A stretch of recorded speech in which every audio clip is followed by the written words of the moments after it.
Hey, welcome to Geek Bros Talk, where we have, hold on if I can get this going, 300% more fire. Woo! Don't try this at home, So, kids. also, we have bacon in today's episode.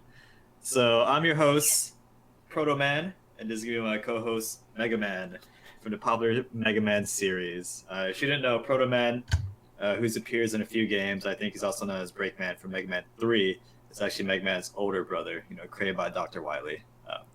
Their dad, I guess. Anyways, yeah, so today we're going to start off with a little special treat, mostly because it's going to be a treat for me. What we have here today, if you saw earlier, this nice fire handle torch. This is basically a culinary torch, and you can use it for various things. Like, I think the most popular one that people might recognize would be for like what was that called, a souffle. Anyways, what we're gonna do today, right now, is that I have this bacon with me that I have sous vide'd for over 18 hours now. Actually, probably closer to 24 hours. So this bacon has been cooking at a pretty low temperature, low but high enough for it to be fully cooked through. For over 24 hours, I was done overnight. It's called a sous vide, where basically you take your food, you vacuum seal it, and then you put it under water, and there's a attachment that heats the water and circulates it. So when you're cooking food in this, basically it's impossible to overcook. I mean, it is. I'm going to just say it is impossible to overcook because the water is always at a certain temperature. So when you're like cooking on a pan or an oven, there's a lot of variables that kind of get in the way of what you're cooking. Like if I leave it on too long, and you can never really guess the exact temperature of the food. Even with like a food thermometer, it's still hard. So what sous vide does, it takes all the guesswork out and will cook your food at exactly this temperature. So this bacon has been 145 degrees Fahrenheit for over 24 hours now. And the only thing that sous vide doesn't really do, and it's not good at, is giving you like a crispy texture. Because you think about it, your food's in a bag, and well, it's great because all the juices kind of like circulate and really like marinate the flavor. It's not gonna be crispy because you never throw it on like a really hot surface. So this is why we have this torch here to kind of rectify that. And what the torch does, basically, if we throw this bacon back on a pan, it's gonna just kind of cook like normal, right? And then we kind of defeat the whole purpose of sous videing, which is to, have it at an exact temperature. But what the torch does is it'll do an extremely high temperature on the surface only. So for example, when you cook a steak, you do the sous vide, it comes out, it's going to be like, to be honest, a little bit wet. You dry it off, and then you use this to heat up the crust, and only the crust, so the inside doesn't cook. So you can still have your medium rare, but with a crispy, crusty texture. So we're going to try the same thing today. And we have bacon. I haven't done this before. And what I'm going to say is, I don't know. I'm not sure if it's going to make it crispy. More so, it just might melt the fat on top of it. But either way, I think it's going to be really good. So, first, actually, let me do a taste test of just one of these before I throw it through the flames. So I'm just going to take a piece right here. That was good. Even by itself, this is amazing. Oh yeah, it just seems like if you ever had pork belly, just really slow cooked, and it's like super soft. It's super flavorful. Wow, like normally you eat bacon, it's like a bit crispy, and you taste the pork a little bit, but it's more, I think, salty than anything else. But this, you feel like the full flavor of the meat. It's really soft, chewy, tender, something you really don't expect from bacon, and more so, I think, like pork belly. So, let's get to it. I'm going to fry one of these bad boys, and we can get started with the show. So this is powered by butane, and this is a butane that's been quintupled refined, so it is safe for culinary reasons. Sweet. Basically, we just do this. Just heat up the outside. I won't say it's popping there because of that fat.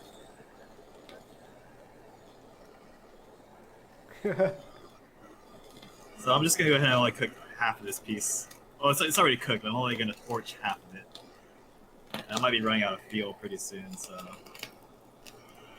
let me get the other side going. Ooh, yeah, look at that. I don't know if you can see, but Yeah, that makes me hungry. sizzling ever so slightly. So let me get the other half real quick, and then give a taste test of this guy. And like I imagined, it's not really making it crispy. I think more so because there's still just a lot of fat on the outside, and if anything, Torque's just cooking the fat. But that's the great thing about cooking. You can always experiment.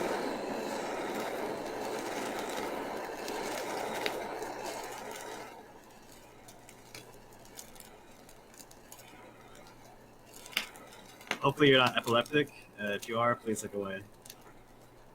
I think I'm starting to run out of fuel here, but I think that's good enough to test. Definitely not the most efficient way to cook, but yes. I mean, this isn't for cooking. It's to kind of just accent what you've already cooked. All right, so let me go ahead and cut this in half since I only cooked half of it. Oh, you see how easy it tore apart? That's how tender it is. Just melts in your mouth. All right. So, let me give you a quick review on this. Yeah, so it's still very soft and tender, and it still looks very juicy to me. And more so, the bacon, as you can see, it got a little bit crispy. Well, more so you can see the burn marks, but it's still, texture is still very soft. So, all right, hot. Mmm. Mmm. Mmm. Mmm. Oh, that's so good. So Wow. if you own a bacon company, you want to sponsor us, my brother could do the reviews for you. I eat a lot of bacon. I'm talking about at least a pound a week, minimum. Oh, and if you're a pig, stay away from my brother. Yeah. All right. So how is it? That may have been some of the best bacon I've ever had, actually. And you know what? It is extremely easy to make. That's the best thing about sous vide. Cooking a steak, if you want a perfectly done steak, you just throw it in there, walk away, come back in 40 minutes, and boom, you got your steak. Torch it or heat up a pan to really high temperature and just sear the outside. Anyways, maybe we'll have some more sous vide content for you in the future, but man, that was some really good bacon. Like, holy crap, that was like really good bacon. Oh man, I haven't even had dinner yet, so this is. Yeah, I know. I've been waiting actually for this episode to do this, so I haven't eaten either. So I might be snacking on some bacon throughout. All right. Anyways, again, I'm Proto Man because I'm wearing red, and that's my brother Mega Man. Yeah. I think he's a little bit more popular than me. He's like more games out. In Mega fact, I Man don't think Brown. Proto Man- yeah, you know, beloved franchise, dating way back to the NES days. Recently, maybe not so much. They haven't really come out with like a ton of good Mega Man games. Well, if you don't include Mighty Number 9, that's yeah. Oh yeah, that's not a Mega Man game. I got some bacon grease on my monitor. Hold on, I need to wipe that off. You'll not see this on yes. any other Geek show, that's for sure. Yeah, and if I could give you guys some bacon, I definitely would, because I love you guys, and I love bacon. Okay. Anyways, for today's show, we're gonna be talking about what are we gonna talk about? Oh yeah, Nintendo Switch. That thing got revealed. Actually, more than just revealed. A lot of more details came out about it. You know, we got price, we got games, launch titles, and just a few more details on their online services and things like that. I know we've been talking about it for a long time now, but you know, I guess we warned you because it's coming out pretty soon, right? And Yeah. as it gets closer to the date, we're gonna be talking more and more about it.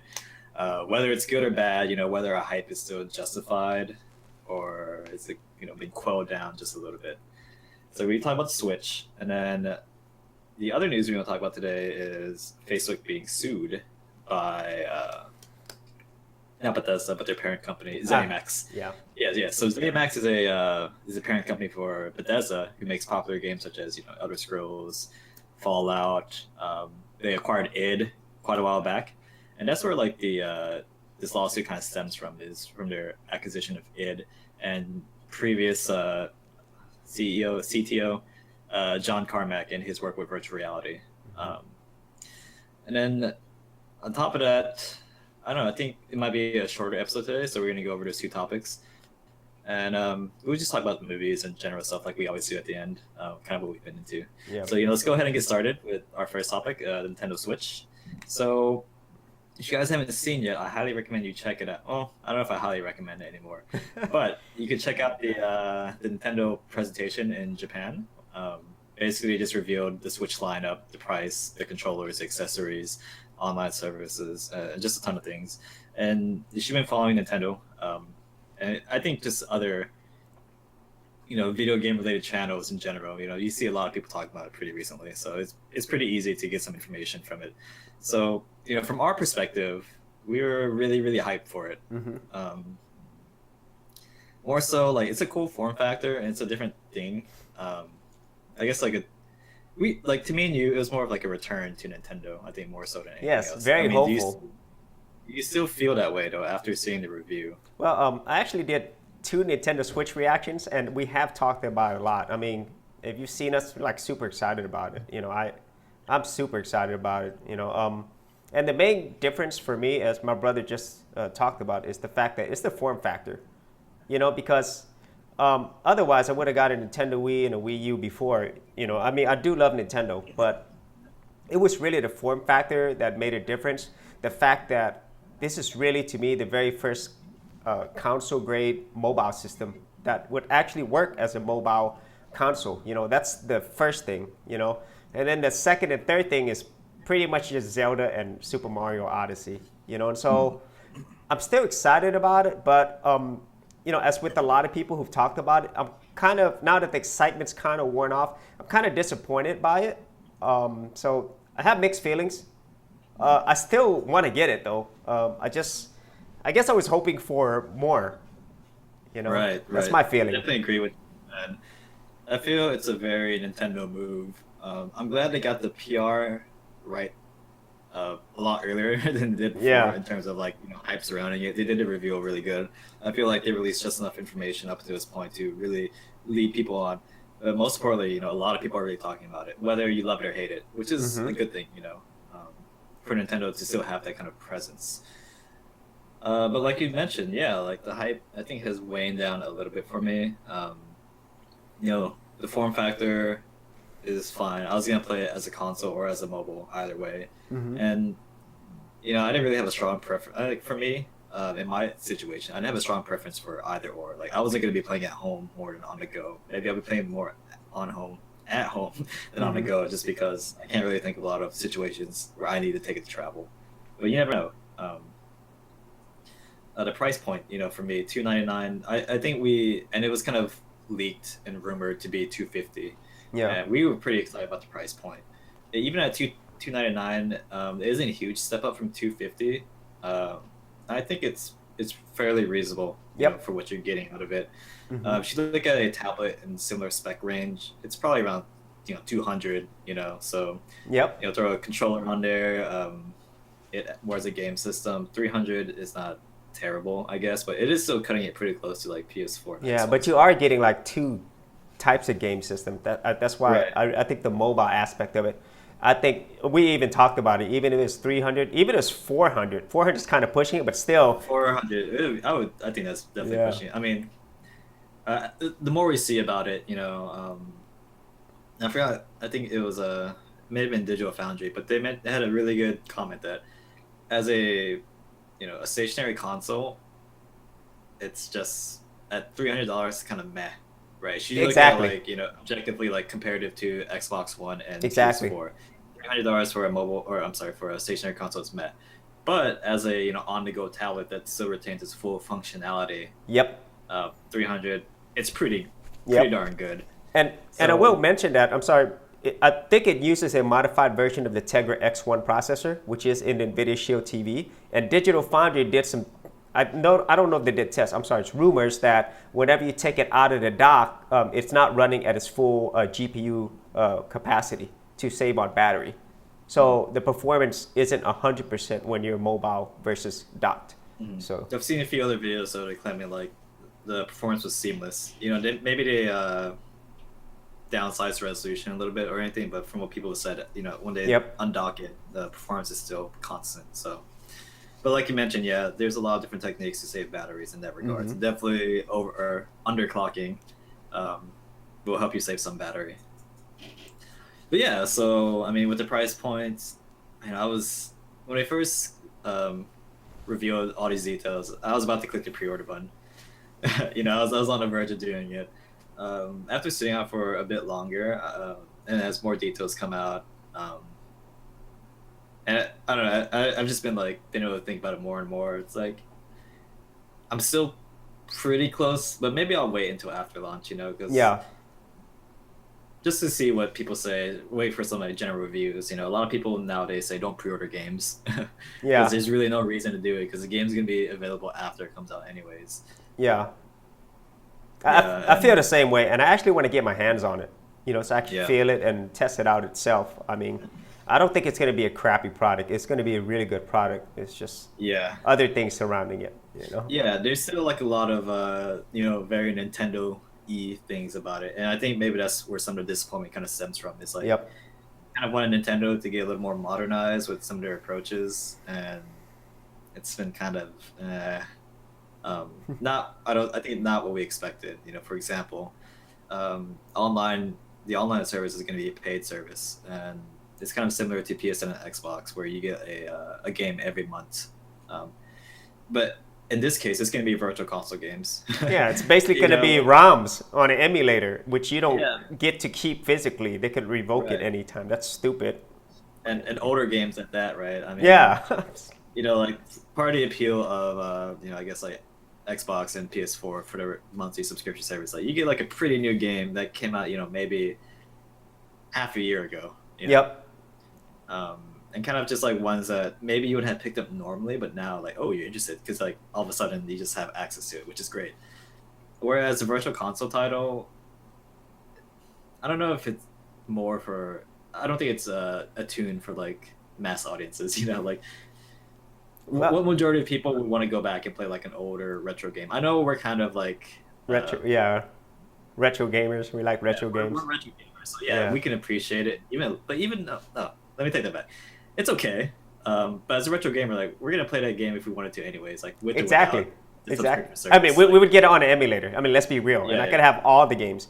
But I think it just kind of dovetails in what you mentioned a little bit earlier, is that they need to go with the times. I mean, Nintendo is way behind on online services compared to Xbox and PSN, way behind. So I don't know what else they're going to be offering, Yeah. but I hope it's So- more so than that. That is one thing, and then the other caveat about their online service is that you gotta download a smartphone app in order to connect with your friends. I think for the most part to be able to set up games, set up lobbies for your Yep. friends, It's so and to do voice stupid. communications. And That's- so one Nintendo rep made the comment of, "Oh, you don't have to carry around a bulky gamer headset," and people are just well, I mean, we never asked to use a smarphone either. Yeah. We wanted to use a headset. We wanted to use a headset, but I think Reggie did an interview with, I want to say IGN, and he did make the comment that if you're on the go, I think that's what they kind of geared towards. If you're on the go, you don't want to have a headset, in public or on the move, and more so when you're traveling places, you're gonna have your phone with you already, and you can just kind of reuse that part for your online communications. Which is, I can understand where they're coming from, and that's a really good PR answer. But for the most part, that should be a secondary thing, right? It shouldn't Yeah. have to be the main form of your online integration. Yeah. If you have a separate smartphone app, great. Now it makes sense to use it on the go. But if you're at home, you don't want to use your phone. I don't know. So that's one of just those weird, quirky Nintendo things. And there's been a lot of speculation that it's Nintendo of Japan that has all the say, within their design. Yeah. And all the other, regional Nintendo branches are just PR for it, pretty much. They don't really have a lot of say or input. So, Yeah. but that's been, that's just Nintendo. They've been stubborn in that regard for the longest time. Well, And I aside really- from well, Nintendo Japan. Yeah, I just really I can feel see and we know this, Nintendo is a huge control freak. They just want to control everything, and my only reasoning for them doing it that way, they have more control. You know, I mean, it should be like, I don't know, it should be like a no-brainer. I mean, but I think they did that personally. I think it's for control reasons. That's why they did it. I mean, that's not a seamless, And easy way to do that. You know, it's just not. right, right. And I think, more so too, like, whether you want to believe it or not, they still have a lot of younger audiences Yes. they need to cater to. So whether it's 100% true, I think maybe it's just partially, but they don't want negative online experiences for kids. And we know how people are today, being anonymous, and so you're hopped on Xbox Live or PSN, you just get caught all sorts of names and racial slurs. So yeah, but that's Nintendo. They're very set in their ways, and this is kind of like the first generation. We're hoping maybe they change it a little bit, and so that's why maybe some, like, at least for the online portion, like, if you're gonna be big into multiplayer and online gaming, maybe it'll like dissuade you just a little bit. But their online service is gonna be free for a couple months, so at least they were smart enough to like test pilot it out and see, Yeah. or they really commit to it. Because I think Nintendo, they're like in a catch-22. They understand that they suck at online, but they don't want to change. Yeah. So basically, you'll be beta testers if you are an early adopter. That's for sure. So what about the games? I mean, I think that's the big thing, in my opinion, that disappointed me. Everything else I think was good. I mean, pricing was about right. Everything else, even the online stuff, I'm not big on that anyway. But the games. Before you go, pricing on the accessories, like, if you're gonna buy an additional controller, it is expensive. You gotta drop some serious cash. Yeah, what Talking about about, like, $70 for the Joy-Con? exactly, which is insane for a controller. And if you think about it, I don't even know why it is priced that high. It seems like arbitrarily priced like that high. Yeah. In terms of like the sensors that are built into it, I don't think sensors cost that much, And nor they should and really attribute to the cost. Yeah. me not being a modern gamer, like I did put a Nintendo video out earlier, and then one of the people commented on and said, that price of 70, 60, 70, that's normal for a controller. And he's right, because when I looked at the Xbox One controller and the PlayStation 4 controller, it's about $60. So, but the only thing that I feel, if it's $70 for the Joy-Con, I don't think that's a fully functional controller. I know you could get the Pro one, but if you look at, I mean, I And really, the Pro is like almost just as expensive, right? I think it's like 60. yeah, but I think about It's I think the price of yeah. the console, you're paying like $70, $80 just for a controller. I mean, that's, I don't know. I Maybe mean, I'm just not a gamer. I don't understand that. and we really gotta see how the prices would change after release, because why MSRP may be $60 for a new PS4 Xbox One controller. I just picked up an Xbox One Revision 2 controller the other day. I'm sorry, a couple weeks ago for 35, which is a pretty good deal. Yeah, and of course you're going to be able to get third-party ones, but I prefer it from the manufacturer for the most part. Right. Yeah. I mean, yeah, but yeah, I got the official for 35. And I mean, I know obviously that's like a year or two after release, so we'll have to see how Nintendo's prices fall. And for the most part, Nintendo are pretty stingent on their prices, and they really Yes. don't want to drop things unless they absolutely have to, like And the case with the 3DS or the Wii U. and historically, Nintendo loves accessories. So you saw the wheel accessory. I'm pretty sure they're going to release way more accessories later on. Yeah. And that's kind of one thing I didn't expect from it, were actually all the sensors that were built into the controller. So it's not necessarily, it doesn't have IR, right? So it's not going to be like the Wii where you're pointing things at a screen, but it has enough sensors to kind of mimic pretty much everything but the IR sensor itself. And they made it like a really good, I think the way they presented it, the Switch is kind of like an amalgamation of all of Nintendo, Yeah, it basically in is. the past, except for the IR part of Wii and maybe VR. But other than that, like, I think, was it the 1-2 Switch? Yes. Basically like a collection of mini games, right? Where they have different like sensors. Like one, you're milking a cow, you're playing, you're dueling, like 10 paces and shoot each other. Yep. That's definitely like coming from like the Wii generation and kind of like the Wii mentality and style, where like these are really accessible games that could be fun to anyone using untraditional, well, at the time, untraditional control methods. Now we've seen it come from the Wii, Yeah. and they've kind of integrated it back into their product cycle. Well, I mean, Um, Nintendo has always historically used their accessories as a way to showcase features. If you think about the original Nintendo, it had the robot. You remember the robot, right? It only had one yeah, game, but they also had a light gun game for Duck Hunt, you oh no, know? definitely. I mean, they So, had track and field, yes, Rob, yes. Power Glove, the balance board, the Wii Mm-hmm. Zapper, not Wii Zapper, but the Nintendo Zapper. Yeah, they've had their fair share of accessories, Yep. and whether they really push consoles. I mean, at the time, it's a bit different for NES, right? Because there was like no competition like that had that amount of accessories, to really showcase it. And back then, it wasn't as much as a gimmick because it was new, it was innovative. But Mm-hmm. nowadays, we've seen it; it's been done, it's been tried, like Yeah. tried and true, and it still may be fun, but it's something new, really. No, it's not. And And I'm sorry that Nintendo One Switch mini games, that just looks horrible.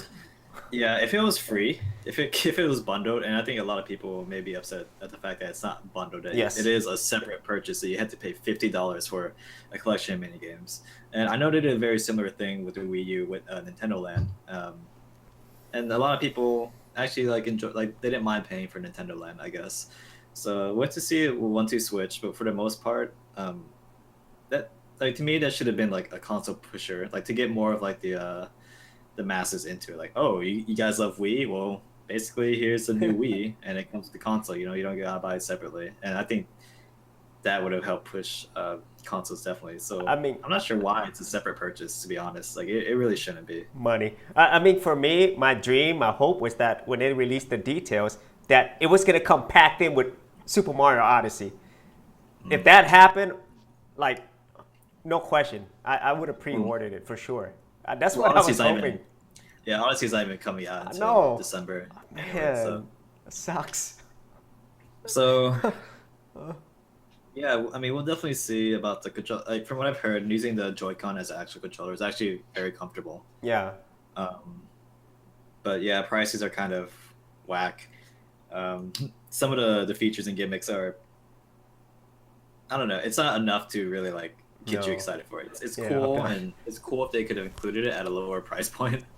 And if those mini games came with it, it just seems like their value proposition maybe it's like just reaching. Maybe it's like they're not packing stuff that should have been packed in, with the console. Like Yeah, it costs like way too much. So, but we'll see. Because I know you mentioned money, but there's like that point where like they can make more money like pushing consoles and just like adoption rates rather than making money off accessories, right? yeah. So But I don't think it'd be difficult for Nintendo if they see like their test market like 5 6 months down, their sales are not going up. They could just bundle the games with it or give you an extra controller or something. I don't think it's difficult for Nintendo to do that. I just think like I think all the pre-orders are sold out, and so Nintendo knows how to build up hype. So NES Classic was sold out, but now I'm pretty sure I don't know people are even interested in that anymore. But I think they're just test marketing it, which they've done mm, before. So I mean, I'm still excited, but my excitement's not the same as it was before. I'm really disappointed with the games. I mean, to be honest with you. I mean, yeah, besides Zelda, Breath of there really wasn't anything on release that Arms. Who cares about that? That looks crappy. The Switch One 2 looks horrible. I don't know. I mean, even like Dragon Quest and all the other ones. Yeah, I don't know. Xenosaga. Yeah, Splatoon 2. I mean, I don't know. I mean, Super Mario Kart 8, the Yeah, upgraded version, I guess. I don't know. I wish, oh man, I just wish they had Super Mario Galaxy and Zelda at launch. I mean, that would have helped so much, you know? yeah, and I mean definitely like that was your experience in the past buying a Nintendo console. You got the Yeah. Zelda, you got the Mario at launch, so it is different though for like today's gamers. But like you mentioned, it is still pretty disappointing at the launch title lineup. And to me, it's more of like Nintendo seemed rushed. I'm not saying they rushed a product out the door, but I think they know like they're short on time and that they had to get this out. Yes. Um, yeah, because Breath of the Wild that's been in development for a long time now, and there's a lot of stories like of it just having so many development issue problems and issues in development. Um, and then on top of that, yeah, it's like you need to innovate too on some of these games. So like the what's that? The ARMS game. I mean, it's almost like a Wii game, right? In terms of like the motion controls, right? Yeah. That's something new, and that's like the best they could come up with. Granted, that is from more of like comparing it to like more the innovation of the game. And maybe the game is super fun because it may bring that like hyper competitive fighting game type of competition to it. So that's like the redeeming factor I can see. Like gameplay perspective, you know, if you just look at it like, you know, from a high lens, it's just like a punch out, you know. Yeah. But then you never know, like, oh wow, like all these little intricacies make it super fun and super competitive, you know. So that's a redeeming factor I can see from it if it does get like people really get into it and like down to fighting game levels of, you know, frame perfection. Then that might be fun. Yeah. But again, that's a niche. That's like a hardcore. In fact, it's even a hardcore within the gaming niche. Yeah, because there's nothing else like it that's that popular, you know. Mm-hmm. I mean, but in terms of like dedication, people like when you play fighting games, it's like it's feast or famine. You're just gonna like you're either good at it or you just you can't hang with the big boys, and that's what I feel like ARMS might be. But I mean, it's still like casual enough for yeah, you have motion controls, but I think maybe enough depth to get hardcore in it. Like exactly. Like and then you know you're gonna get tired. Strengths. I'm sorry. I mean, like if you're playing a fighting game competitively, you play a long time, and I just don't see people playing that a long time. I watched that Treehouse Live, that 5-hour one in New York, where they showed a lot of gameplay. And I mean, obviously I haven't played it yet, but just looking at it, I was just bored. Actually, you know, I know there were people from the media and Nintendo people there, but still, they didn't look that excited when they were playing it. You know, they're just kind of going through the motions. You know, so we'll see. I mean, but yeah, more so, it's like you could have came out with that game years ago on the Wii. Yes, it's nothing new. So I think that's where some of this point comes from. It's like you guys got this new console, and you know, you claim to be like the amalgamation of everything that made Nintendo great in the past, and then we get that. We didn't really see. I mean, I guess like control wise, like what else can you really? What kind of gameplay types can you innovate with Nintendo Switch? It's not much, you know. I think the so only rather than I think the only thing that they could do to innovate with that is with all the sensors and stuff, right? And I don't know if they're gonna do this, but if it's that versatile, it would make sense if they released a VR headset to go along with that. You know, kind of like the HTC Vive or the Oculus. But then we get into hardware performance at that point. Yeah, you're right. Yeah. That's the only use case that I could see it. But I just don't see it opening up new types of gameplay because we've already had motion controls. Yeah, and to be honest, I think it's fine if they don't need to invent new types of gameplay as long as you have like a solid lineup, you know? Yes. But they didn't have either. They didn't have innovative things or like more, you know, titles. And it seems at that point like, well, okay, you guys don't need to innovate, so you should have time to spend making quality games, you know, using like these old gameplay styles, but we only got a few games at that. I mean, I know there's like some more third-party support. We got like Dragon Quest on there, Xenosaga, Disgaea, Skyrim. Skyrim. I don't know, but at this point, it feels like those types of games are ones where the consumer base is just so large that, you know, regardless if like the Switch sells a lot or not, like they're gonna make their money back because like I feel like the games probably have like a lower barrier, a lower development cost. Like Skyrim, that came out like 5-6 years ago. So like all they gotta do is just port it, and they're just gonna rake in more money, right? They don't need to spend a lot of resources to get a better ROI on it. Dragon Warrior, they're porting one of the, so they're gonna do like the new one. I think it's gonna be like, it's gonna come out on 3DS and I think Switch and like a few other platforms or something like that. And they're gonna also port one of the older Dragon Warriors as well, or Dragon Quest, or whichever it is. I know it's like the same. I think it's Dragon Quest now. It needs to be Dragon Warrior on the NES. Yeah. But I think it's Dragon Quest. Yeah. Then like Splatoon, basically it's just like a continuation of Splatoon 1. Yep, it looks exactly the same actually. I mean, the same engine. I mean, just more content. Yeah. Mario Kart 8, same game, just more content.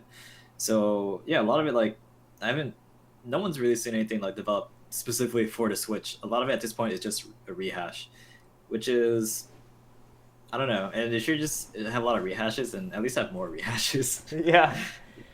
Yeah, I mean, Nintendo did say they have 80 games in development. We'll see, you know, so yeah, we'll see.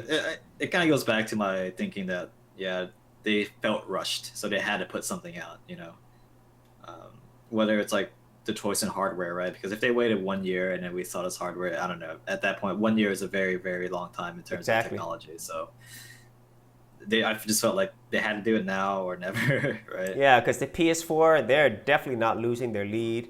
Xbox Scorpio is going to be releasing this fall, and PC gaming. I mean, that's crazy now. PC gaming is really coming on strong, and so yeah, they had to do something. They really did. So I think you're right. I think they did have to rush this out. Otherwise they would have had a whole bunch of really finished games ready and available. And even just mobile in general, right? Yeah.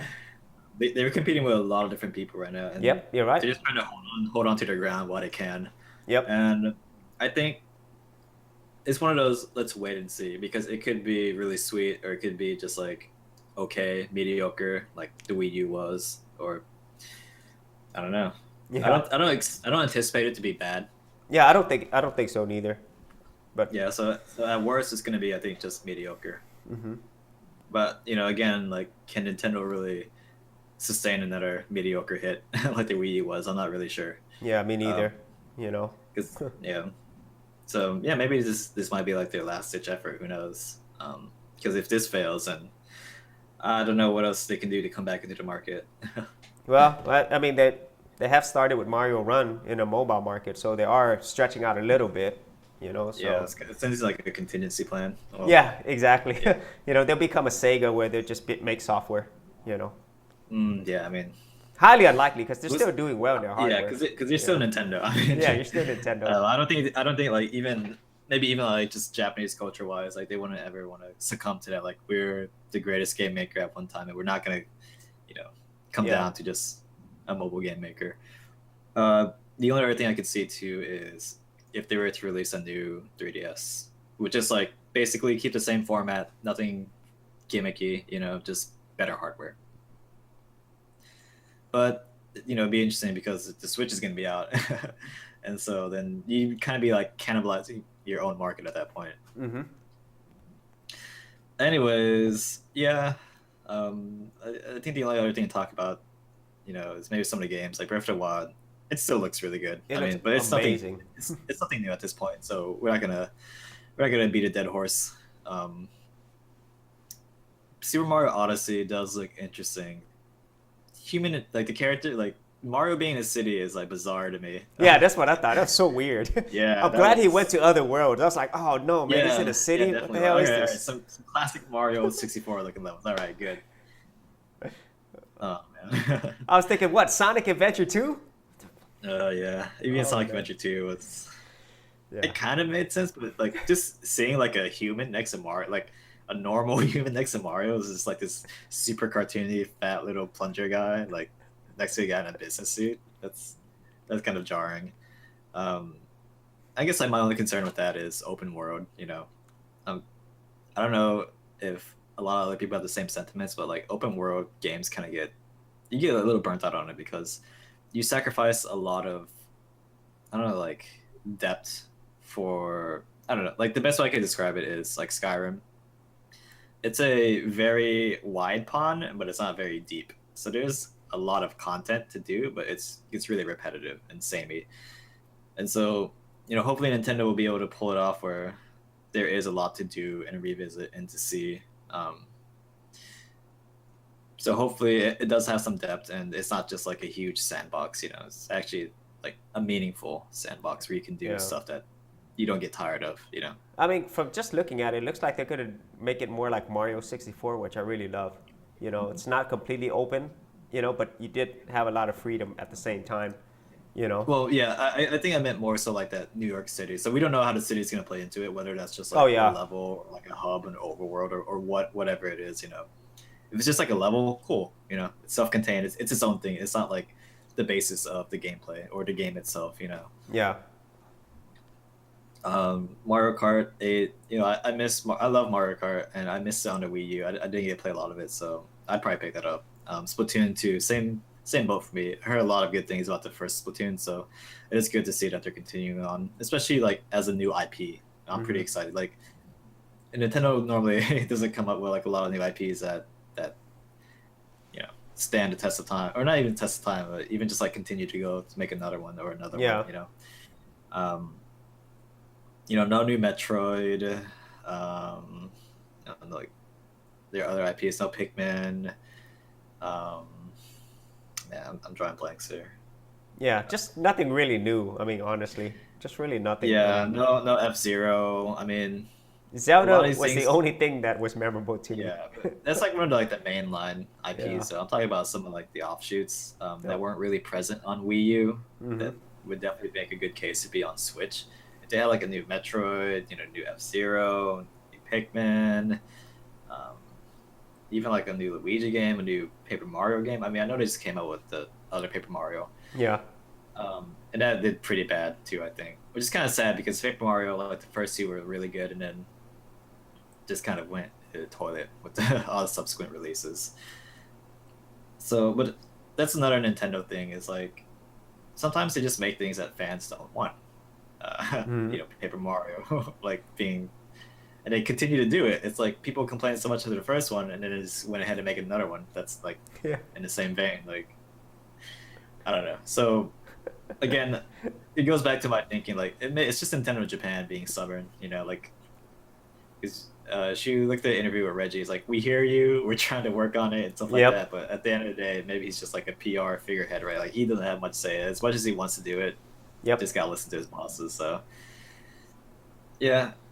So just to recap, I mean, I'm gonna wait if it's like really, I don't know.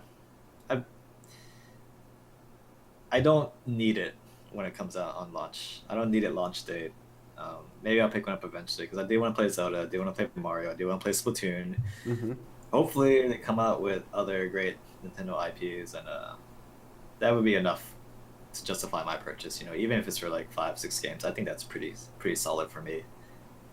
Just because I have a PC and I have access to PS4, and I just haven't really found anything to really grab me in lately on those platforms. Yeah. So, It takes a lot now for things to stick out. Yeah. But I mean, I still kind of have faith that Nintendo would be the one to reel me deep back into gaming. I love my PC. Don't get me wrong. Like, I just haven't had time to sit down and be really interested to play one game. Yeah, but it's Nintendo. I mean, you could only get Nintendo games on Nintendo unless it's Mario Run or Pokemon Go. So. Yeah, and I had a conversation with my friend the other day about Pokemon Go, and I asked him, "Is anyone still playing it?" He's like, "Nope." Like, that's what I thought. I don't know. I mean, I'm not trying to be like elitist about it or anything, but I was just like, ever since it came out, I told you so. I knew it was gonna just be a hit for a couple months and then just die out, like completely die out, because like from a gameplay perspective, it has no legs. There's like no reason to continue to play it. It's just a novelty thing, it's popular, So. Hype train, man. Yep. Everyone, choo choo. Just a tangent. Yeah, so Nintendo Switch. Maybe we'll get one. Maybe we won't. Yeah, we'll see. I think I'm still gonna get one though, bro. I mean, I'm in the end, it, yeah. But it's not an immediate purchase. Yeah. I'll see how it comes out, and if it's looking good, if people are loving it, maybe I'll pick one up just to see, like. Yeah, I want that mobile Nintendo console experience. That's what I want with Zelda and Mario. I think I would buy it just for those two games, but I really want it because it's mobile console. That's why I really want it, Otherwise, I would have bought the other two Nintendo systems because they have great games too, so. What is the likelihood you think someone's going to hack it and put an Android operating system on it? I'm saying really? 90% likely, 95%. It's really high to me. Very high. Very high. It's got a micro SD card slot, and let's just remember it is a Tegra X1. So basically, the drivers are available because NVIDIA Shield, it's gonna get hacked. I mean, no, definitely, and all Nintendo consoles have been hacked. And now that would be awesome. That'd be awesome. I would put emulators on that in a heartbeat. I mean, we're not pirating games here. No. Doing nothing illegal, Nintendo. Don't blacklist us. No. We love you. He's wearing Nintendo red and white. Yeah, so, this is Nintendo red and white. Ooh, it's a me, Mario. But yeah, I mean, I'm just saying, like, from a tech perspective, Nintendo hasn't been the best with their security. If you look way back, okay, so like I think it really started with the original DS. So if you go into a little history about Nintendo and hacking and piracy and all sorts of jazz, and I can include a few other consoles in there just for reference. I mean, to be honest, all consoles have been hacked. I think, maybe with the exception of really the Xbox One. I haven't really seen a lot on that, but maybe it has. I just haven't kept up with it. And PS4 to a certain extent, where you can install Linux on it, but that's about it. Yeah, so the DS, you could used to buy a cart where you can put a micro SD card in and put a bunch of ROMs on it, and it just boots directly to your Nintendo. So you don't need no hacking required. Just buy a thing, a little adapter, boom, you can play any game you want. Full features, full online, nothing's gimped. So that actually probably did cause Nintendo a lot of loss in sales. Yeah. And that thing is hugely popular, like all over the world, obviously, because you just buy the console and all free games you want. Maybe not so much in the US, but definitely like in smaller countries, or world, China, places like that. It's huge. Maybe where piracy just happens to be a little more common. Okay, so that got hacked. It's been hacked a few times through different methods where you can basically load your own firmware on there and like custom boot things and run like custom software, pirate games, all that. I want to say the method for hacking a Wii is pretty easy. You can exploit some games. Like I think it was Legend of Zelda Twilight Princess or Ocarina of Time, one of those games where you can exploit a save and basically just have it execute arbitrary code on your SD card. And then that would kind of like take over your system and install the custom software needed. And you can play emulators on it. You can play pirated games on it. You can do a lot with it, basically. So just kind of open it up in that sense. Nintendo 3DS is very similar.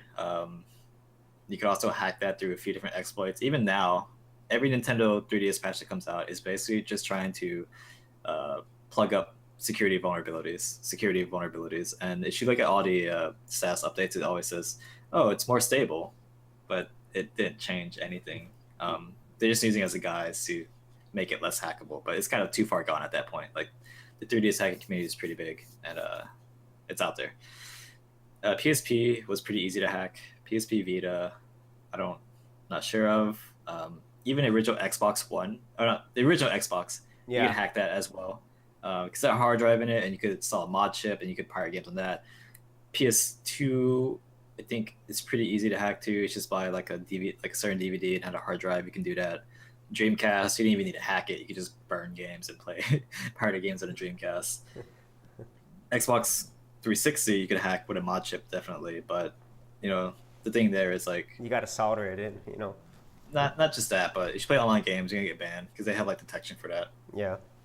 I mean, just put it out there. Like Nintendo security is so bad to the point where you could hack the 3DS and you could download games directly from Nintendo's server without paying for them.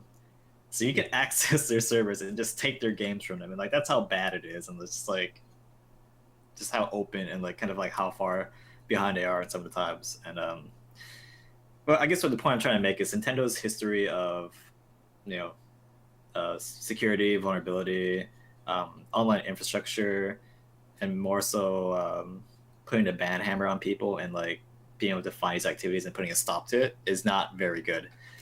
Yeah, I mean, we'll see how it is with the Switch. Yeah, I mean, Nintendo is a technology, but they're not a technology company. They're just not, They're a game company. Yeah, they're a game company, not a tech company. Yeah. So some of their stuff is very easy to do things that it wasn't really intended for. And it came to the point where there's a website, I think it's called like Bug Bounty, where basically you can pay people to find bugs for your software or for whatever. So, like, if I was Apple, right, I put $1 million bounty to for anyone who could find a very certain exploit into the iPhone, right?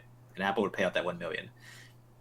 Nintendo recently put a bug bounty up on that too, because they know like their security sucks and they kind of need outside resources to help plug it up. But it was like for like a really low price, like $15,000 or something like that. So it's kind of like they're willing to spend. I mean, they want to fix it, but they're not willing to like really admit that it's their fault or like really put it out there. Anyway, so original tangent with this, yeah, Switch is gonna get hacked. Like, no doubt in my mind, it's gonna get hacked at some point, and it's probably gonna be running some kind of Android operating system. But I think the reason why I brought that up was because, it is a tablet. but can it do other tablet types of functionalities? So that's something we have to see. And if that was the case, if it was like a fully fledged tablet and a game system, $300 is like Awesome. ooh, that's a steal. Yeah, Yeah. that's a steal. But if it's just a game system and you can only do limited tablet stuff on it, it's okay, I guess. But if obviously there's gonna be like a Netflix player on there, but we'll also see what other kind of third-party apps there are. And if that's the case, if there's like a lot of good third-party apps for like YouTube, Netflix, Hulu, all that jazz, then it makes it a little bit more compelling. But Yeah. And to be honest, frankly, like it should be standard at this point. Anyways, yeah. So Nintendo Switch. I know we kind of got on a tangent with that last part, but yeah, we're gonna wait, and it's a good likelihood we'll pick it up. Yeah. All right. On to our second bacon. last topic. Oh yeah, I love bacon. All right, so our second news piece today. Facebook is getting sued. In fact, I think this lawsuit came up quite some time ago, but now maybe they're finally like in court doing it, doing the whole trial thing. But basically, Bethesda and id parent company ZeniMax is suing Facebook over virtual reality patents. And basically, if you didn't know, John Carmack used to be like the CTO of id, which are renowned for like just technological advancements in video game engines, right? He's kind of like the forefather of like 3D rendering within a game engine, right? Mm-hmm. And so that really hasn't stopped him since he came out with basically like all the id games that came out at the time. A lot of it was the emphasis on like graphical fidelity and like just leaps and bounds above than I guess what was out at the time or before. So like you look back to Wolfenstein, Doom, Quake 1, Doom 3, now even Doom 2016. They had Rage and a few games running on that engine. I think id Tech 5. But anyways, the point is like technology-wise, like this guy's a genius. I think he's actually like used to do like rocket science stuff. I don't know. It's something like that. But this guy's like a technological genius, and so his new interest is in VR. And so at the time, he was still with id, which is owned by ZeniMax. I think he did like a lot of research into VR, and at some point he did leave id to go work with Oculus Rift, which got acquired by Facebook eventually. So I think there's like a lot of speculation, and I think what ZeniMax is suing Facebook for is that they claim, and it's alleged that John Carmack took a lot of stuff with him when he left. A lot of like these VR, I guess like patents, whatever it is, be it like hardware, software. He took a lot of stuff with him that he shouldn't have taken. That since he was doing research under it for ZeniMax, it should be property of ZeniMax. So that's kind of like the background of it. I haven't really read on like the trials or what's been going on with it. So I mean, do you have a little bit more insight with that? There hasn't been too much new news. Well, they are suing Facebook for $2 billion. And the other piece of news that came out was that Mark Zuckerberg, he actually paid an additional $1 billion because he bought Oculus for $2 billion, but he actually stated that he spent another $1 billion for it that wasn't disclosed. So he's actually spent $3 billion on that company. And so not a lot of news, but the reason why I felt like this news is important is because of the fact that VR is a huge thing. And so whoever wins this, it'll more than likely set a precedent for other VR technologies and companies coming out in the future. Because as you know, with technology, it's really built upon stuff that's already been built before. And so if you own the patents, the IPs and stuff, then obviously you could charge people licenses later on that built on top of this. Even if it's something to us that's really rudimentary and basic, that is very, very valuable. So I think the case, whatever comes out of it's going to be set a precedent later on for other VR technologies. So yeah, and I think maybe more so just like a hit to Facebook's plans with VR, because I know we've speculated a bit like how Facebook would really start integrating VR, because if it is the next big thing, that's another way they can collect data from you. And that's correct. At the end of the day, basically sell you something, but basically like for you to spend more time on their product. and Facebook knows that. That's why they paid like that ridiculous amount of $3 billion for it. Yeah. Um, yeah. So I mean, to me, it's like I don't think ZeniMax would do a lot with like the patents. I don't know. Maybe they would start No, licensing out. I think they really is. They really would. I mean, if they have ownership of those licenses, whether it be Facebook or any other company who uses that, they're going to make tons of money, and ZeniMax isn't a small company. So Well, I think I mean more from like an R&D perspective, right? So to me, it seems like Facebook, they invested in Oculus Rift to do the R&D, right? So they could be like a key player in it from the beginning. To me, I'm not sure if ZeniMax would do the same with the R&D. Nor it's yeah. like when I look at it, yeah, they make games, right? They're not an R&D company. Well, I disagree with that. I really feel like they bought it not for the R&D, but because of the intellectual property and patents, because that's really where your money is, because technology changes all the time. So what might be hot one day, like the Oculus Rift is hot right now, but it's going to be superseded by some other product. But if you own all the IP rights and patents underneath it all, then whoever uses those, you're going to make money. That's really why I feel Facebook bought it. Because of that, because there's other people who do VR obviously now, HTC, PS4. But if you own the foundation, the building blocks, everybody's going to pay you a fee. And so that's what I feel it's really about in the end. It's that's my opinion. Right. So like I don't know the specifics on the case, whether it's specific patents, that would apply to all of VR or apply only to Oculus Rift, right? So I'm not sure on that Yeah. front. Yeah, so maybe we can't comment really on that side. So that's why I thought it was like more of a school of thought, like, if they were to like acquire a bunch of stuff that would halt Oculus but not halt other VR stuff, what would ZeniMax do with it? Because to me, it's like Facebook, they bought it to fund it to do the R&D, so then they could start building that tech up from the ground and then eventually license it or use it for themselves, right? But if ZeniMax were to acquire that, I'm not sure if they would put the money into the R&D and then have like their game plan, because to me it doesn't seem like, I don't know, maybe they're like not a big enough entity to really handle all that. Like to me, Facebook, HTC, it kind of makes sense, but for ZeniMax, mostly known for just being game developers, right? But if it came to the point where these are patents that other people had to pay them to use, and yes, then you want it back. Yeah. But I guess what I was trying to build at was like, if they have it but they don't build anything with it, then they can't sell it to anyone, right? But if it's stuff that people would need to use regardless, then yeah. So I'm not sure where it really stands on that point, and that's why I think Facebook acquired it so they could do the R&D because they're willing to fund it and put a lot of money into it to get a lot of money out of it. But I'm not sure if Bethesda would do the same. Yeah, I really feel that it is about that because, like, for example, say it was just about Oculus and their technologies, right? And it's not any patents, right? So even if Facebook were to lose that, they lost $3 billion.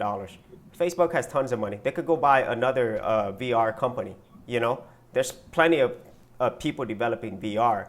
And so they could buy HTC if they wanted to, And so I really feel... we'll wait till the case comes, but to me, it makes more sense that it's this important because there's technologies underneath that they want to own so that later on they could charge people for it. I mean, that's my feeling, That makes more sense to me because they have plenty of money. They could go buy another company, Yeah. I'm not saying like it's, you're right, I'm right. I mean, my speculation is they kind of like, it's like a missed opportunity for them. It's like, well, technically we own this, right? So we should take it back, right? More so than like, oh, we really need this because we want to do something with it. Like to me, it's like, oh, well, he worked on some of that stuff when he was here, right? So technically that's ours, and it's kind of like a missed opportunity for them if they just let it go, So like to me, I feel like they're just trying to fight, for it, not because they really want it or need it, but it's like, whoa, like all this money's just flying away, like let's grab it back. Yeah. And for people who are watching, if they've never worked in a big company, especially in technologies, normally you have to sign an NDA, which is a non-disclosure agreement. So you don't disclose any technologies that you worked on. And on top of it, if you did develop anything while you were employed, they own those rights. You give that away whenever you sign that. So, yeah. Yeah. And the NDA is part of it's in there too. They're saying you did this when you were working for us, and so. Yeah, and so I guess it comes down to whether or not. How much John Carmack actually did at id, versus what they claim. If they claim like he did, I don't know, like a huge like 20-30% of the groundwork at id, then they own it. But if he just did if he was just like barely touching the iceberg, the tip of the iceberg, and then went off to Facebook and did all this stuff, then maybe in that case it favors more towards Facebook. So I guess they just had to was it prove the burden? I don't know legal terms, but basically just had to. ZeniMax has to make the case for we have all this evidence that he worked on this much here. And ZeniMax is claiming to have tons of evidence. Yeah, and ZeniMax is pretty notoriously known for being very litigation happy. Notch, creator of Minecraft, he came out with another game called Scrolls, and I want to say ZeniMax sued or attempted to sue the crap out of him because they wanted to trademark the word Scrolls from Elder Scrolls. That's crazy. They're like, people are getting confused with it, so it, I mean, ZeniMax as a company, I feel like they have a pretty bad reputation within the gaming community just because of how litigious they get. Especially with, I think that's the biggest one that I can remember is that they wanted to sue Notch for making a game called Scrolls. Wow. Or Mojang, maybe more so Mojang than Notch. But yeah, and again, it kind of reinforces that to me. It's like I feel like they just have a huge team of lawyers and hey, let's try to get as much money as we can. Whether or not we're gonna do anything with it, I mean, it's just missed money. So let's get it, Yeah, there's so many companies like that. They'll just buy up patents, or they'll buy up something, right? Or even a name, right? And then they'll just sue you. Yeah, they call it patent trolls, right? Yeah. That's all they're there for. They're shell companies that just go buy stuff and just wait for somebody to use it, then bam, sue you. Yeah. So as much as we love, or as much as people love Bethesda games like Elder Scrolls, Fallout, their parent company kind of have a bunch of labels. So I'm not saying Facebook is in the right either, in the green. Yeah. They've done a lot of shady things sometimes too that maybe people don't know about, but it's kind of I don't know. I'm not really rooting for anyone at this point. Exactly. It's like entertainment. You see what happens, I mean, at least to the geek hemisphere, it's news. Yeah. Yeah, for sure. But to me, it's Facebook. I like John Carmack, VR stuff. But then I kind of know how big Facebook is at the same time, and having that much control and power sometimes isn't a great thing.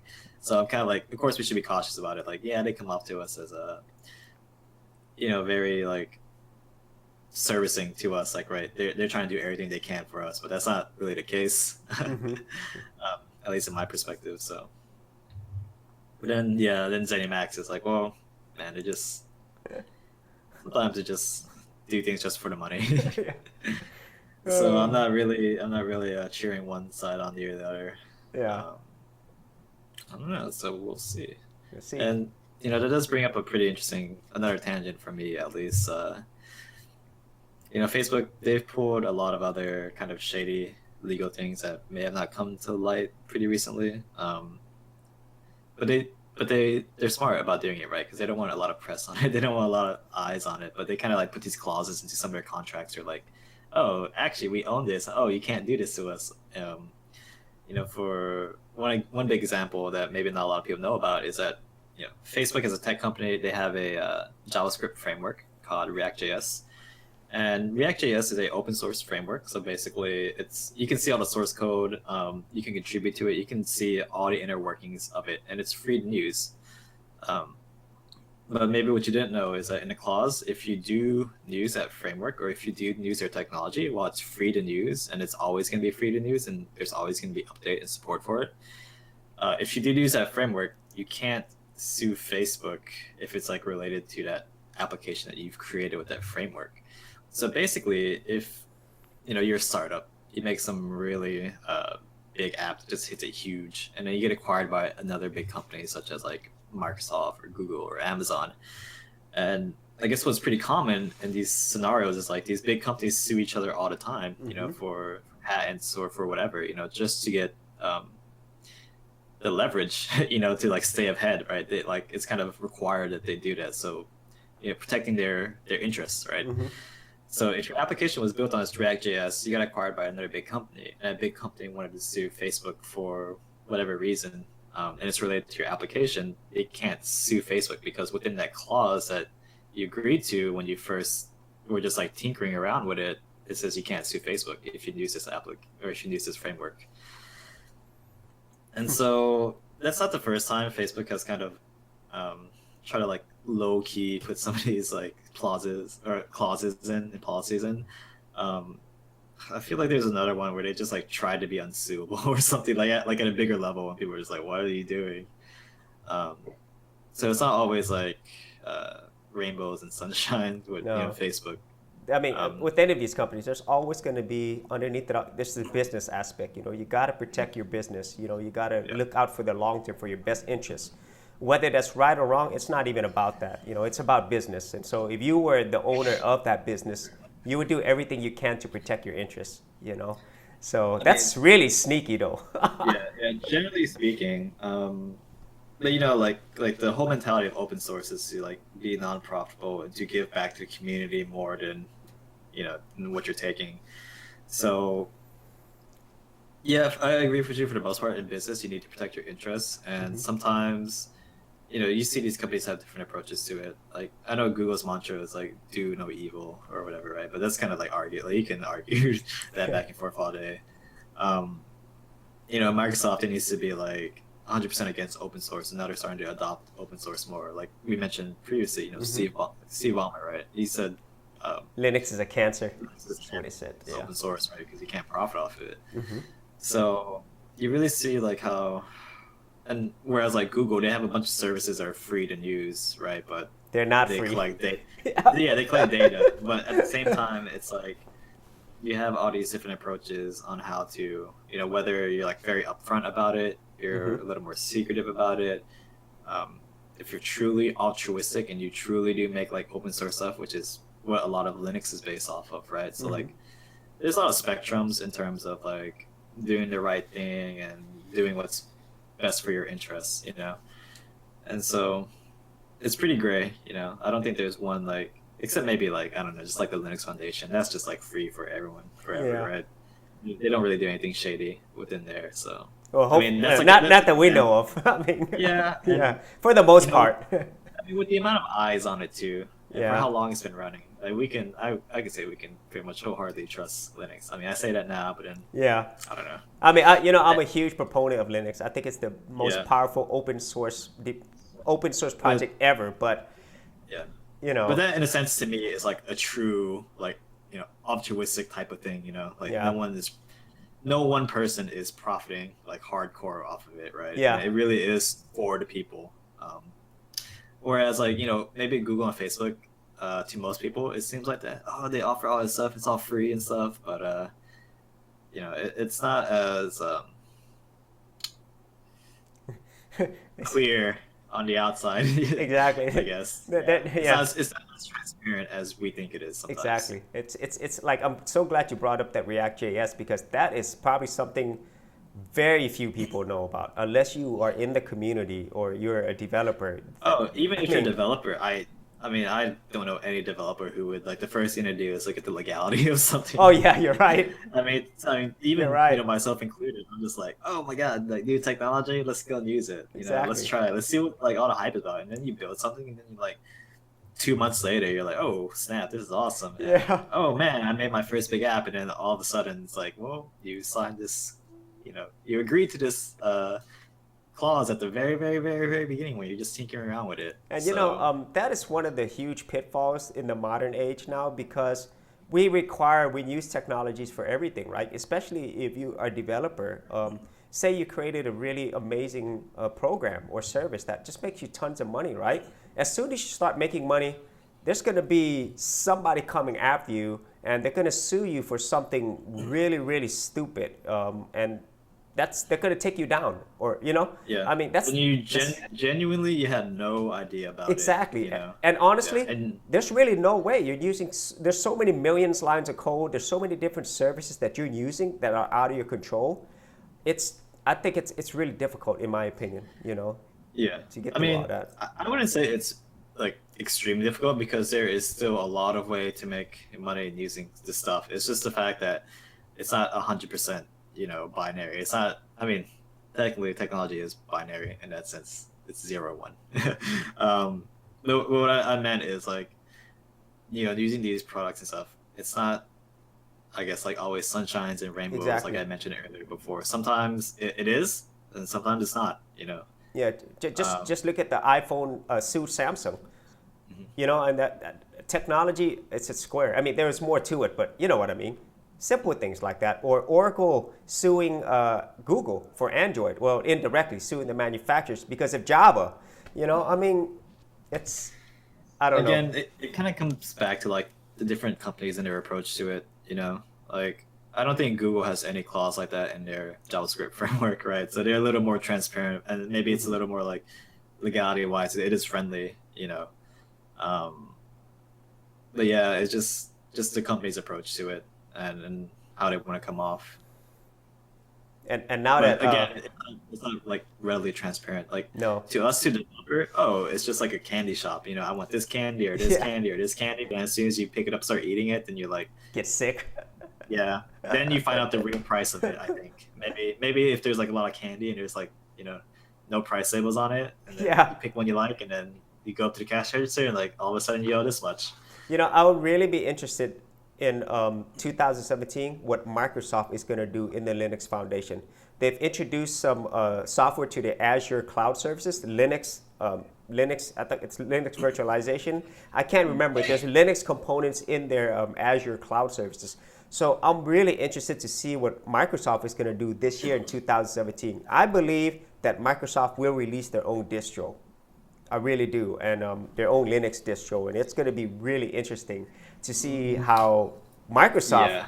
uses open source to benefit them. This is going I to be would really say intriguing. if they're gonna do that approach, I would say they would release it in more of like the business sector first, not as like a consumer ready, because the newest Intel processors, I don't think there's like some, I think it's been debunked. I gotta double check my facts on this one, Sure. so don't make it hard. But at some point, I think like the Intel, like the 7000 series, will only run Windows 10, or like only has official support for Windows 10. Hmm. So it's come to the point where there is a possibility for hardware to be locked into an OS, and to Yes. me, it seems like actually with the Intel 7000 series, I don't think you can use Windows 7 on it officially. Yeah. I mean, you could probably like hack around it, but they're trying to cut support for audio, the previous Windows system, because they need Windows 10 to succeed. And so that's why I would say maybe in like the business sector, like for these enterprise wise, yeah, they can have like their own Windows distro for people to run their backends on. But from like a consumer perspective, I think it's gonna be kind of far off before they release their own like Windows OS Well, for the I, consumer. I feel the opposite way. I feel that they would release a distro, and the consumer is geeks, right? And so for people who really love Windows 10, I think they're going to do that first because Windows, they make a lot of money in their enterprise sections, and honestly, they're not. To me, they're not strong when competing against Linux in those areas. So I think they release a distro first just to test it out. They don't lose any money, right? Or they will, but you know what I'm saying. Microsoft is a big company, so Mm-hmm. I know there's a lot of people who are hardcore Windows enthusiasts, and so especially in the geek community, especially for gaming. So I really feel that there will be that. And in terms of the locking down the hardware, they've been making inroads. They've been doing that slowly but surely. But one company that's been doing it a long time is Apple. They locked down their hardware, with their software, and so it's happening right now. Just most people don't know it. I mean, that's why they have Oh yeah, yeah, no, Hackintoshes. no, definitely. Like, yeah, Yeah. before like installing a Hackintosh was Yes. a PETA, a pain in the butt. Um, but yeah, I mean, Man, that's kind of suck.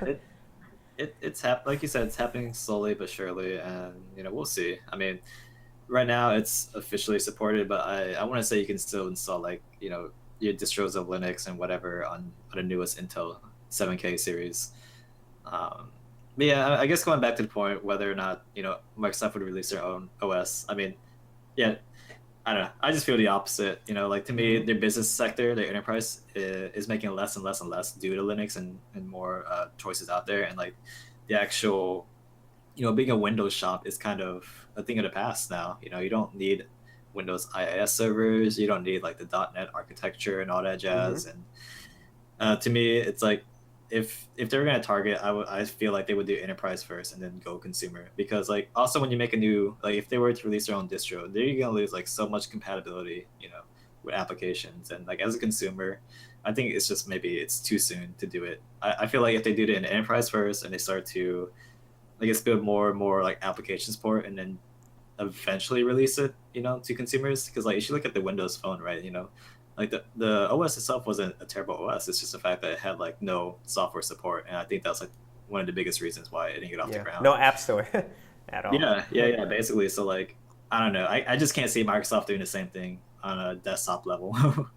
But we'll see. Like the landscape is always changing. We have a lot more web apps nowadays than we ever did before. That's kind of like Chrome OS's push, and even at that, it was like it wasn't hugely successful. But it's getting better. We do everything on the web.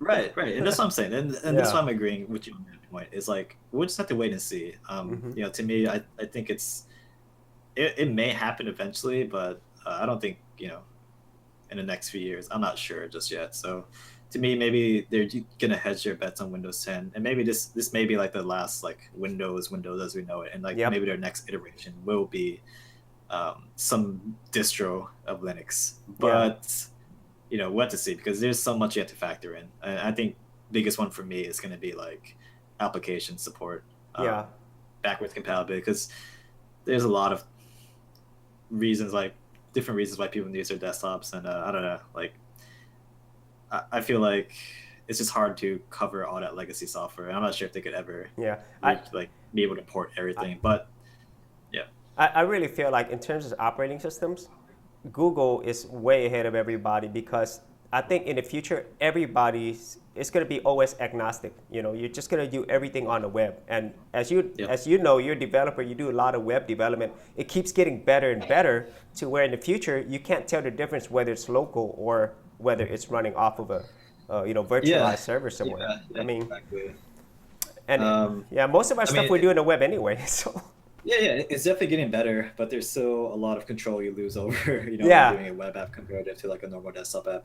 But I will make one note, is that the reason why, well, I know we mentioned it before, but Microsoft, they implemented a Windows 10 bash, like basically, if you know what Wine is, Wine is kind of like a cross compiler, I guess, or an interpreter on Linux for Windows applications. So it's a way for you to run a Windows application in Linux. It's kind of like emulating it in a sense.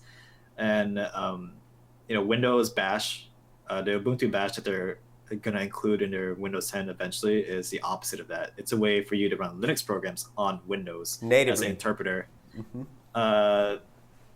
Natively, I mean, it's interpreting it, right? Because I think it came from Microsoft's failed project of trying to basically have compatibility with like Android's app store into their Windows Phone. I think this is where it stemmed from, because it's basically like the same thing but on a mobile level, but now it's like they move it to a desktop level. So at first it's going to be better for, again, and like it doesn't make sense to me as a consumer why they need this, right? But for developers, for enterprise level, it does make sense to me. So that's why I feel like they're going to go that route first, and then eventually consumers. But what I'm trying to get at is that they're making strides, and they're taking their baby steps now, but eventually it could be a reality down the line. Yep. Oh, man. So, I never thought that would happen though, but it's, oh man, Microsoft and Linux, I never put those two together, but now we're here, so. Yep. Wow. And I mean, we say that now, but like next 10 years, it's going to be something radically different. That we're going to say the same exact thing. I never thought this would happen, but then boom. That'd be a sad day though. I love Linux. I just wanted it to maintain its independence, his true independence, as long as possible. I mean, it still will, because like no one's gonna own Linux. Windows will have their own distro, right? And it's just something that you can use, and you still have all your other choices and flavors out there. And there's no way like the Linux community is gonna give up what they already have. It's just gonna be another additional entry into the spectrum for them. But we'll see. I don't know. We don't know, because technology is crazy like that. and so is bacon. Oh yeah, I ate all my bacon. I'm sad. You got to show that. Wait, can you show like what this? No Oh bacon wow, left. yeah. Oh So, yeah. Anyways, yeah. oh man. So So that's a perfect, a real world example of how technology help improve somebody's life with bacon. cooking technology, guys. Remember, tech doesn't only apply to electronics. It applies to all sorts of places in the world. And in this case, this is cooking science. So yeah, always think about how to reinvent yourself, how to reinvent the way you do things, including cooking. It's important. It's tasty. So don't downplay the importance of food. Don't be eating McDonald's every day and eat ramen. I mean, it's cool if for budgetary reasons you need to do that. But at the same time, when you start cooking a lot, you can actually save a lot of money because buying stuff in bulk is super cheap. You get the satisfaction of making it, and it tastes good. All right, this is not a show about cooking, so I'm going to stop talking about that. All right, so last thing I do want to talk about before we close this episode out, there is a new to the West anime movie coming out called Your Name, and I believe this movie has surpassed Spirited Away in terms of box office numbers, which is pretty crazy to think about because Spirited Away is renowned worldwide by everybody. People who love anime, people who don't even know what anime is. People love Spirited Away, and I'm pretty sure you guys know about it too. Mm-hmm. So this movie, it's not done by Studio Ghibli. Yeah. It is another Japanese anime. I guess in similar vein. I don't know. If you look at the ratings on IMDb, it's 8.7, which is like insanely high for a movie on IMDb. And yeah, it just seems like it might be the next type of Spirited Away in terms of just how much people love it. So it is going to get a Western release, and in the US and Canada, I believe April 7th. So that's something on my radar, and I'm super excited to go watch that. Not because I know a lot about the context of the movie or like the creators of the movie or anything like that, but man, if it has a rating that high, like it has to be good, right? So And let's just remember, that's highly rated anime, not a movie. I mean, Yes. that's not normal for Western media, Right. Western entertainment. So, Yep. so for people who don't know, can you give a general idea of what it's about? Why? Yeah. So I think it's what was that movie like Lindsay Lohan had it, 13 going on 30, or isn't that like some movie or some book where like a teenage daughter and her mom like switches bodies or something? Yeah. So it's kind of like that, but it's between a boy and a girl. So I think it's like a girl who wishes she was a boy, and their bodies get swapped. That's what I saw from the trailer, and maybe it becomes like a love story or something, most likely. But that's the basic premise of it. It's just a body swap of someone wishing that they were a girl, and now it's someone wishing that they're a boy, and now the girl's a boy, and the boy's a girl. Now, And it's probably like one of those mysterious, like you wake up and what happened, and then eventually like their paths are gonna cross eventually through some weird happenstance, yeah. Now, I will mention one thing. If any of you watch a lot of Asian cinema or Asian anime, body swapping is a huge theme that they use. Especially if you watch like K-drama, they will get body swapped. So Japanese at the same way. So it's a huge thing in Asian culture. I don't know why, but I didn't know. yeah. But yeah, so man, just like the critical acclaim it's gotten, I'm excited for it. I think it's probably gonna be good. Like if they're willing to release it, it's made that much money, and like Yeah. I'm jumping on the hype train, guys. I'm sorry.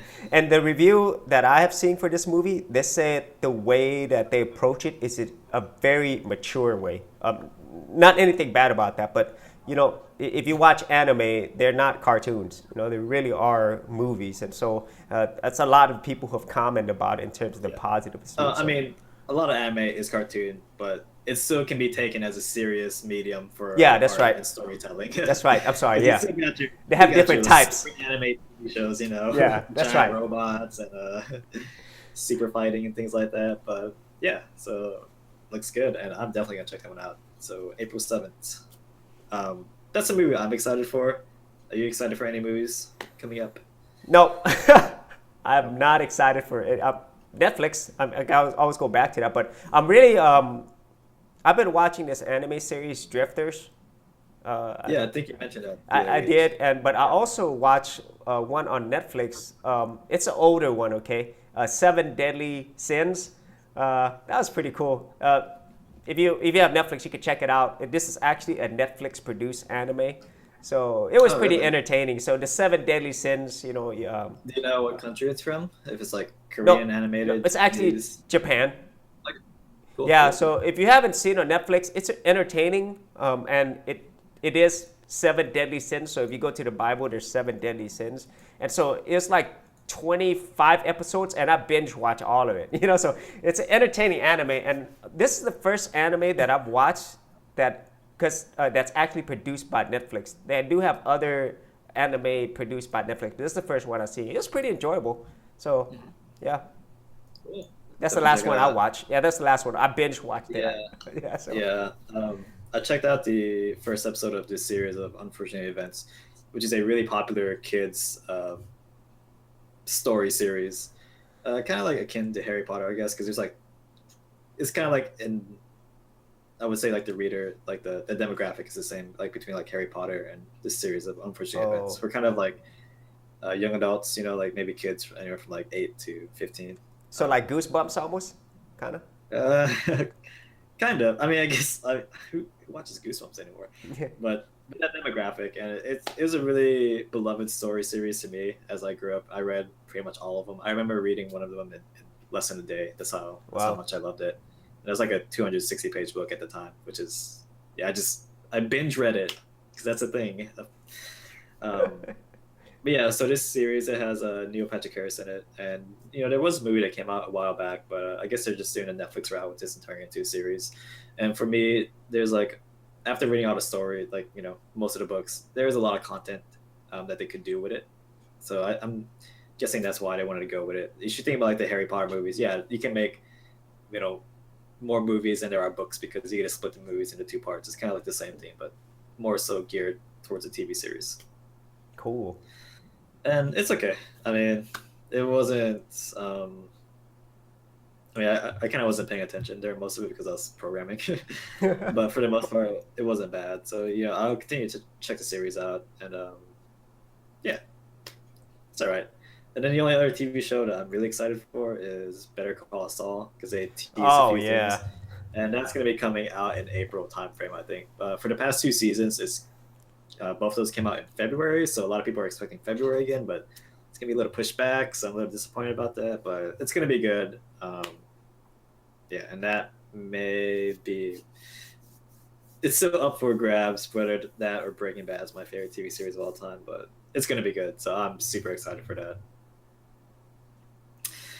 Yep, and that's really it for my hype on TVs and movies right now. And with that, I guess we can close it out. Mm-hmm. So, do you have any closing thoughts, comments? I'm gonna you're go. Excited for in general. Actually, right now, I'm excited about getting some bacon. I'm extremely excited now. So hopefully, next future episodes, my brother will be doing more of this, and who knows, might have a new channel dedicated to. So keep watching. I like food. I think you guys like food too. Man, I love food. Anyways, if that's the case, we're gonna go ahead and end the episode here, and we're gonna end it the same way we started it, just with fire. I'm gonna go burn the house down now. Okay. All right. Thanks for watching. Thanks for watching, guys.